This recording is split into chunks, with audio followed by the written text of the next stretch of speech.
Assalamualaikum warahmatullahi wabarakatuh. Puji serta syukur marilah kita panjatkan kehadirat Allah Subhanahu wa taala yang telah memberikan kita nikmat serta hidayahnya sehingga dapat berkumpul dalam perkuliahan kali ini.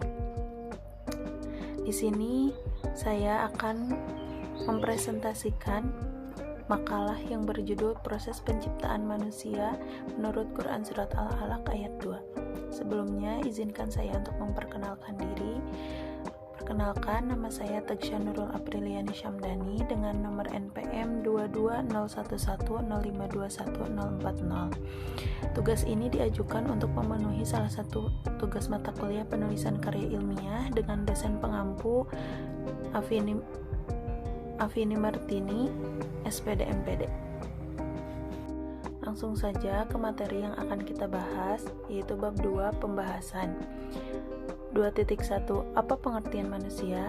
Manusia menurut Kamus Besar Bahasa Indonesia atau KBBI adalah makhluk yang berakal, budi, atau mampu menguasai makhluk lain. Manusia adalah makhluk pilihan yang dimuliakan oleh Allah dari makhluk ciptaan yang lainnya, dengan segala keistimewaan yang ada pada manusia, seperti akal manusia yang mampu membedakan antara yang baik dan yang buruk, menurut Sada 2016. Menurut Ilyas 2016 menyatakan pengertian manusia dalam konsep Islam yaitu manusia adalah khalifah, yakni sebagai pengganti Allah Subhanahu wa taala di muka bumi. Dengan kedudukannya sebagai khalifah, manusia akan dimintai pertanggungjawaban di akhirat kelak. Oleh sebab itu, Allah memberikan potensi seperti akal pikiran yang memberikan kemampuan bagi manusia berbuat demikian. Keberadaan manusia sebagai salah satu makhluk ciptaan Allah di muka bumi ini mempunyai peranan penting dalam menjalankan fungsinya sebagai khalifah di muka bumi.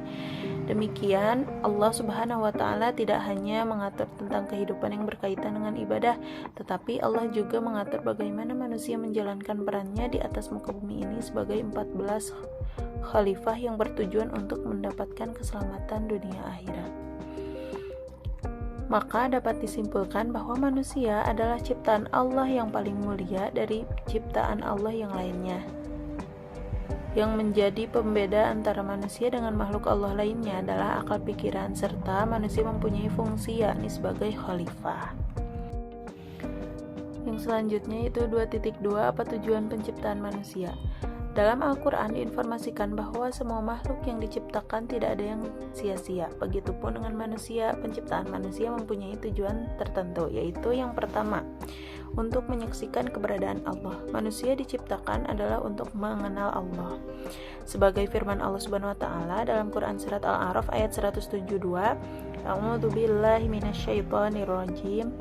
Wa idh akhadha rabbuka min bani adama min zuhurihim dzurriyyatahum wa ashhadahum ala anfusihim alastu birabbikum qalu bala syahidna an taqulu yawmal qiyamati inna kunna an hadza ghafilin, yang artinya, dan ingatlah ketika Tuhanmu mengeluarkan keturunan anak-anak Adam dari sulbi mereka, dan Allah mengambil kesaksian terhadap jiwa mereka, seraya berfirman, bukankah aku ini Tuhanmu? Mereka menjawab, betul, engkau Tuhan kami. Kami menjadi saksi.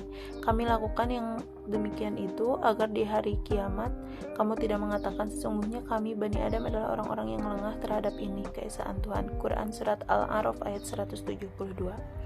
Dalam konteks ini, syahadah atau kesaksian merupakan bukti pengenalan dan kesadaran diri manusia atas keberadaan Allah. Maka dalam hal ini, Allah menganugerahkan nikmat pendengaran, penglihatan, dan hati untuk dapat melihat dan memperhatikan segala ciptaan Allah. Menurut Fuadi 2016. Yang kedua yaitu untuk beribadah kepada Allah atau Allah. Manusia diciptakan bukan untuk dirinya sendiri, akan tetapi untuk menyembah penciptanya. Allah berfirman dalam Quran Surat Az-Zariyat ayat 56, A'udzubillahi minasyaitonirrajim, wa ma khalaqtul jinna wal insa illa liya'budun. Artinya, dan aku tidak menciptakan jin dan manusia melainkan supaya mereka mengabdi kepadaku. Quran Surat Az-Zariyat ayat 56. Ayat di atas menjelaskan bahwa tujuan manusia diciptakan adalah untuk beribadah kepada Allah. Menurut menurut Muhammad Quraisy.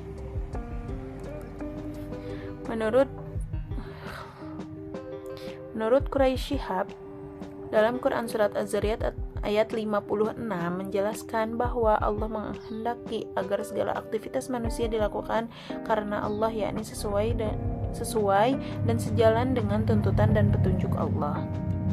Dapat disimpulkan bahwa manusia sejak asal kejadiannya membawa potensi kepada agama yang lurus. Menurut sebagian ulama memahami sebagai agama yang berlandaskan ketauhidan. Menurut Muhammad 2016. Yang ketiga yaitu manusia sebagai khalifah di muka bumi. Manusia juga memiliki tugas yakni sebagai khalifah di muka bumi sebagaimana firman Allah, A'udzubillahi minasyaitonirrajim. Wa idz qala rabbuka lil malaikati inni ja'ilun fil ardi khalifah. Qalu taj'alu fiha man yufsidu fiha wa yasfiku dima wa nahnu nusabbihu bihamdika wa nuqaddisu lak.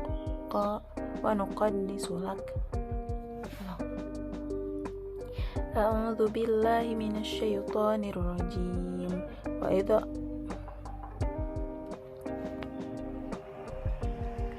A'udzu billahi minasyaitonir rajim. Wa idz qala rabbuka lil malaikati inni ja'ilun fil ardi khalifah.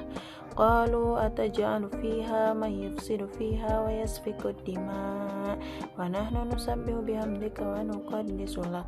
Qala inni a'lamu ma la ta'lamun.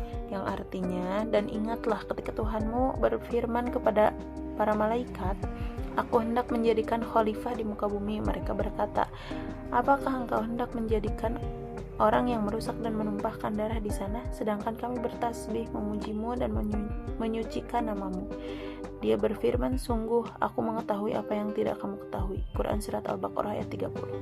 Dalam hal ini manusia juga sebagai pengganti Allah di muka bumi dan pemimpin yang diberi amanah untuk memakmurkan dan mendayagunakan alam semesta demi kepentingan manusia itu sendiri. Menurut Fuadi 2016. Yang selanjutnya yaitu 2.3, bagaimana proses penciptaan manusia menurut Quran Surat Al-Alaq ayat 2.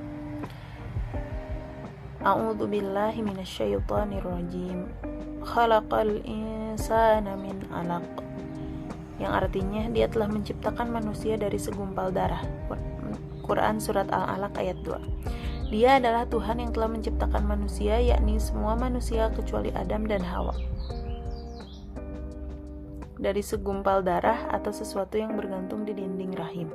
Penciptaan merupakan hal pertama yang dipertegas karena ia merupakan persyaratan bagi terlaksananya perbuatan-perbuatan yang lain. Perincian mengenai pengenalan tersebut ditemukan dalam ayat-ayat yang turun kemudian. Khususnya pada periode Mekah, pengenalan tersebut tidak hanya tertuju kepada akal manusia tetapi juga kepada kesadaran batin dan intuisinya, bahkan seluruh totalitas manusia, karena pengenalan akal semesta tidak berarti banyak. Sementara pengenalan hati diharapkan dapat membimbing akal dan pikiran sehingga anggota tubuh dapat menghasilkan perbuatan-perbuatan baik serta memelihara sifat-sifat terpuji. Kata al-insani, manusia, terambil dari akar kata uns, yaitu senang, jinak, dan harmonis, atau dari kata nisyi, yang berarti lupa. Ada juga yang berpendapat berasal dari kata naus, yakni gerak atau dinamika. Makna-makna di atas memberikan gambaran sepintas tentang potensi atau sifat makhluk tersebut, yakni bahwa manusia memiliki sifat lupa dan kemampuan bergerak untuk melahirkan dinamika. Manusia juga adalah makhluk yang selalu atau sewajarnya melahirkan rasa senang, harmonisme, dan kebahagiaan kepada orang lain. Manusia adalah makhluk pertama yang Allah sebutkan dalam Al-Quran melalui wahyu pertama. Bukan saja karena ia diciptakan dalam bentuk sebaik-baiknya, atau karena segala sesuatu yang ada di dalam raya ini diciptakan dan ditundukkan Allah demi kepentingannya, melainkan kitab suci Al-Quran ditujukan kepada manusia sebagai pelita kehidupannya. Dalam hal ini, cara Al-Quran untuk mengantarkan manusia dengan memahami petunjuk-petunjuk Allah adalah memperkenalkan jati dirinya, salah satunya dengan menguraikan proses penciptaan manusia. Kata alak dalam kamus bahasa Arab digunakan dalam arti segumpal darah dan juga diartikan sebagai cacing yang terdapat di dalam air. Bila diminum oleh binatang, maka ia akan tersangkut di kerongkongannya. Banyak ulama di masa lampau yang memahami tentang ayat ini sebagai pengertian pertama, tetapi ada juga yang memahaminya dalam arti sesuatu yang tergantung di dinding rahim. Para pakar embriologi menyatakan bahwa setelah terjadinya pertemuan sperma dan indung telur, ia berproses dan membelah menjadi 2, kemudian 4, 8, dan seterusnya sambil bergerak menuju ke kantong kehamilan dan melekat serta masuk ke dinding rahim. Kata alak juga bisa dipahami sebagai sifat manusia, yaitu makhluk sosial yang tidak bisa hidup sendiri tapi selalu bergantung kepada selainnya. Shihab 2002. Mungkin dicukupkan sekian presentasi kali ini. Terima kasih atas segala perhatiannya. Saya akhiri dengan wabillahi taufiq wal hidayah. Wassalamualaikum warahmatullahi wabarakatuh.